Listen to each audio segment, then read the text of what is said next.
Mga kasayan, lalagay tayo ng cellphone holder with charger sa XRM125. XRM110, XRM125, tsaka yung mga kahit anong motor to kasayan.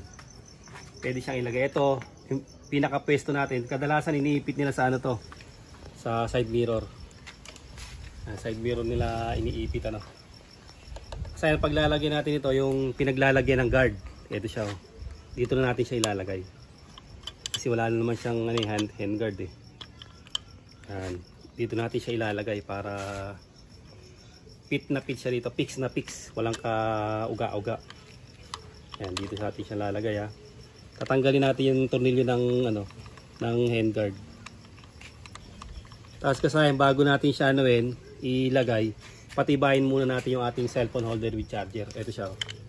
Gagamitan natin siya ng ng glue stick.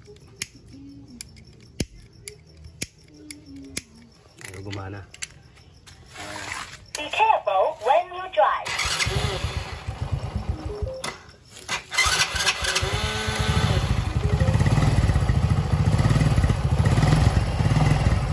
Ito kasi para hindi kadalasan nagiging sakit niya, ito nahihila to. Nahihila na puputol. Ang gagawin natin diyan para siguradong matibay, lalagyan natin ng ng stick glue. Pasok natin siya. Tapos stick glue. Tapos ito natatanggal to. Bali ang gagawin naman natin dito para hindi na matanggal, dagdagan na natin ng stick glue yung kabilaan. Initan lang natin, ayaw gumana ng ating lighter eh. Yun. Dito tayo.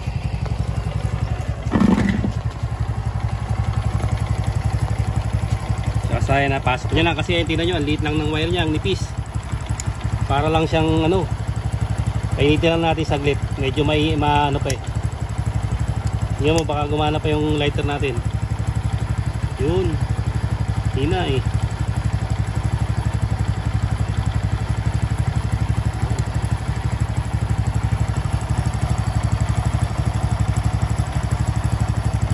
Pag wala kayong lighter kasaya na, initin nyo lang, pwede rin yan Kaya lang siya kasaya na, pag mabilis lang naman uminit ang tambucho, pag uminit, ayan, dagdagan nyo na yung nasisira sa kanya, dito lang naman yun. Pansinin nyo, glue stick din ang nakalagay.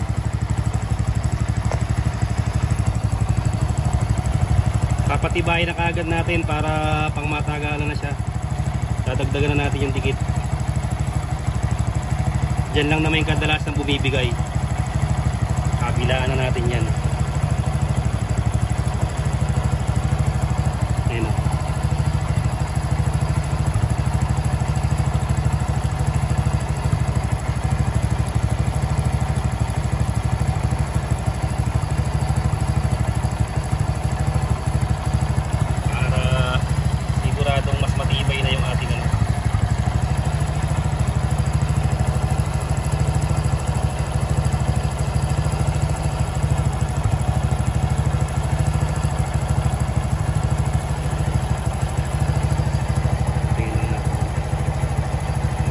Para kailangan di siya mahihila-hila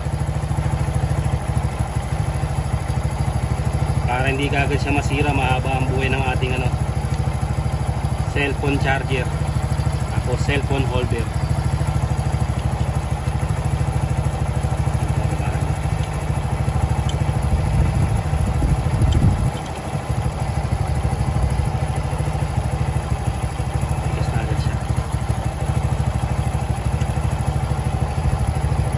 Konti. Mas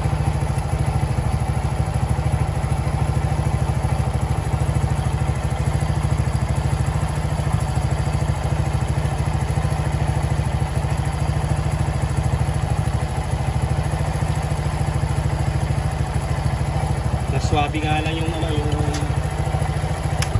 mas swabe lang yung init niya sa lighter. Please make your alarm system. Mas makinis siya pag sa lighter.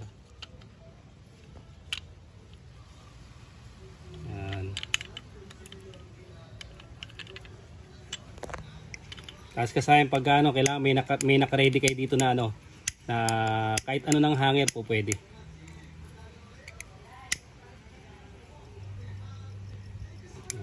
Okay na, matibay ito. Pamahanin na nila.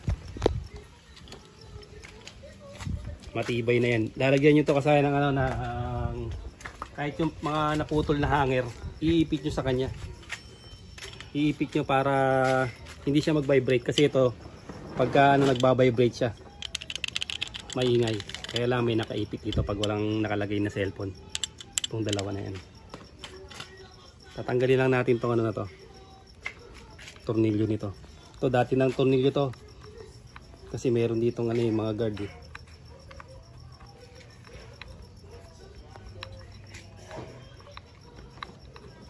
Meron tayong guard dyan, XRM FI, hindi naman siya kamats.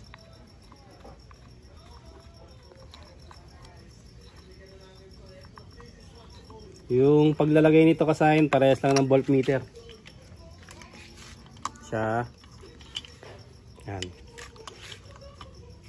Pasok lang natin dito. Tapos pasok lang din doon. Merong ano yan. Bali double trade na yan. Pasok natin sa trade.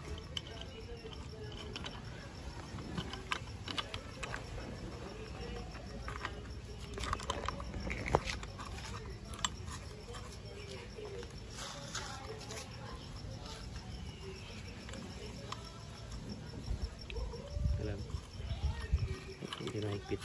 Yan. Number 10 number 10 yung gagamitin nyo rito na pang ano, panglagay tsaka pang tas dito sa ano, bukod sa may trade na may lock pa to.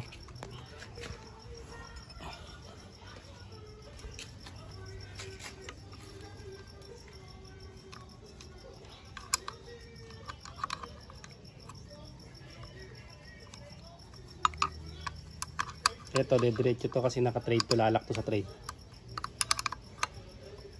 Pag lock nyo sa trade, lalak nyo naman sa ilalim.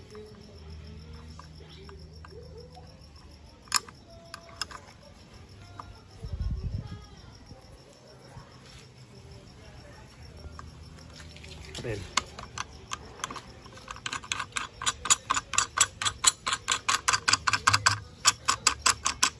Sa cellphone natin.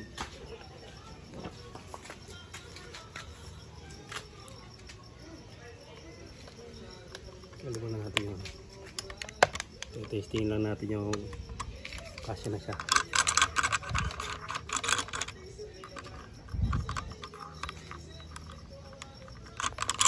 Basta USB lang naman yan pag ipapasok nyo. Yan, ganyan lang siya. Ngayon kasi pagka gusto nyo siya na nakatayo,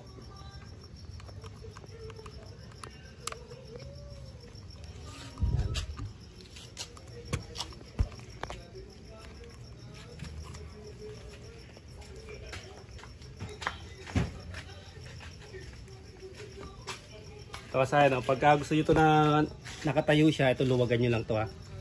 Yung tornilyo ng ano na to, yung side mirror ha, dalawa yan, one, kasa ano, sa baba, ito. So luwagan nyo lang yan para kung gusto nyo na naka ano siya, nakadiretso yung ano, nakapag ganun. I-tulak nyo lang, depende sa inyo kung ano yung gusto nyo ano, yung pinakaangat nito.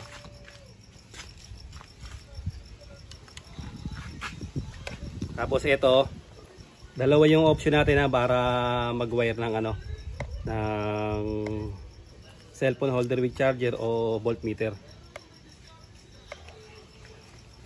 Parehas lang sila ng pag-wiring ng voltmeter. Yan. Testing natin dito. Ito kasayan. Ito, yung isa na yung kasayan kasi naka ano na siya, positive trigger. Ito siya ba. Bali ang kukunin nyo lang dito, pagka binuksan nyo siya, pupunta kayo sa accessory wire. Siya ba, accessory wire. Kukunin nyo yung accessory wire, solid black. Tapos yung ground niya, solid green. Yan lang dalawa na yan, yung paglalagyan nyo ng ano, cellphone holder with charger. Ano yung voltmeter natin.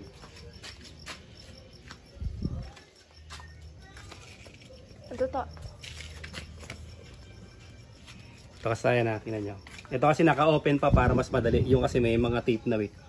Ito siya ha. Parehas lang yan ng pag ano ng voltmeter tsaka ng ano, cellphone holder with charger. Parehas lang siya ng pag-wire. Kaya ito isa sample ko. Para yung paglalagyan nyo, papakita ko sa inyo. Susian saka sa labas ng motor. Sa mga ayaw na magbukas ng pwede rin.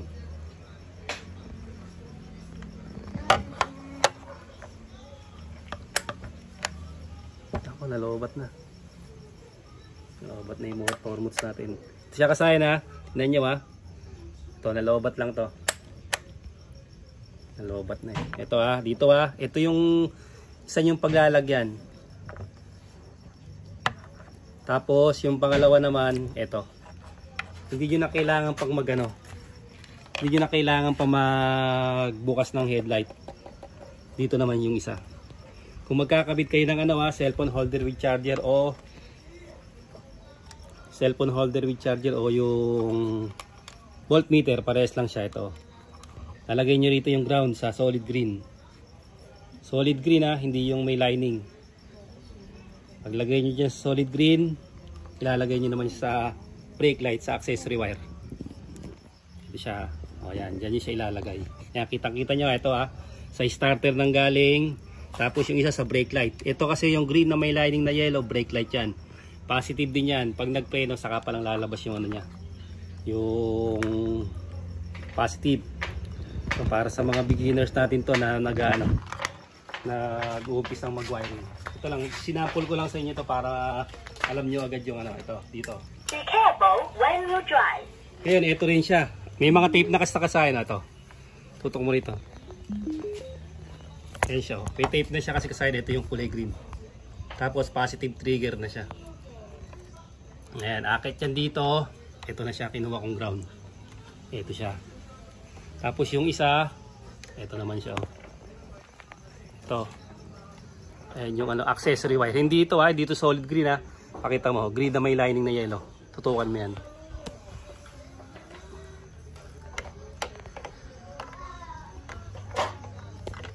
Sample yan sa magkakabit ng pakihawak mo.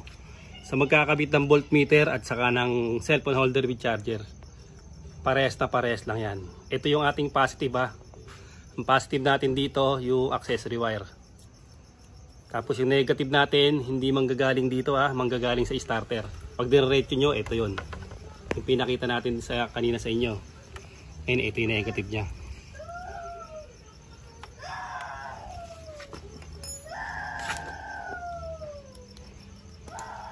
Para tuuin naman na to kasayan. Pwede nyo na siyang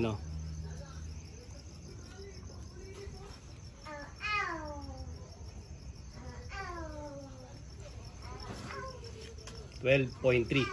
Yan siya. Tapos, ito natin. Ito siya Bali, ito. Dito ko na lang siya papadaanin kasi ito nabubuksan naman to Papasok ko na lang dito sa loob. Yan kasi papasok ko na lang ngayon dyan. Diyan ko na siya papadaanin. Papunta rito. Kaya kasayan parehas ng voltmeter Para kung gusto yung pagsabayin nyo na kasayan pag magkakabit kayo kasi yung voltmeter importante sa motor yan Kaya yung iba naman, yung cellphone holder meron pa siyang voltmeter. Mas maganda yun. Ito yung red lalagay nyo lang sa solid black o accessory wire. Solid black o accessory wire nyo ilalagay.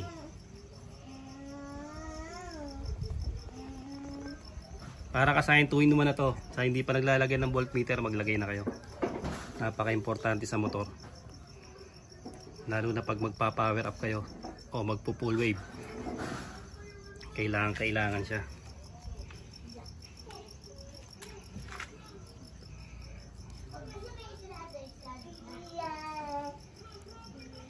Sama na natin yan para makita na rin nila. Sama na rin natin sa yan.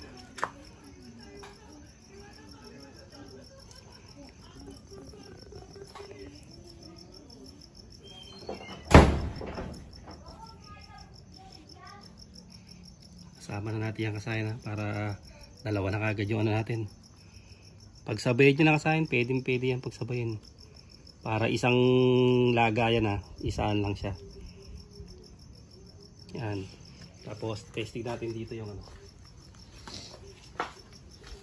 sa mga nagtatrabaho. Yan, pwede pa kayo maglagay dito ng inyong inyong orasad. Ayan siya kasayan, no? Magcha-charge na siya kasayan. Safe na sa ano, wala ka ng kalobat-lobat yan, no? Oh. Ang kasayan na, yung voltmeter, pansinin nyo, isa lang yung pinaglagyan natin. Oh. Parehas yung pinaglagyan natin ng voltmeter at saka ng cellphone holder with charger. Kaya kung magkakabit kayo kasayan, pagsabayin nyo na yung, ano, yung paglalagay. Double purpose na yung ano nyo, as kapakipakinabang, parehas na kapakipakinabang sa motor. At siguradong magkakaroon kayo ng idea sa mga lobat. Saka yung mga ano, lobat sa battery yung voltmeter, lobat naman sa cellphone tong isa. Hanggang dito na lang mga kasayan. Salamat sa panonood.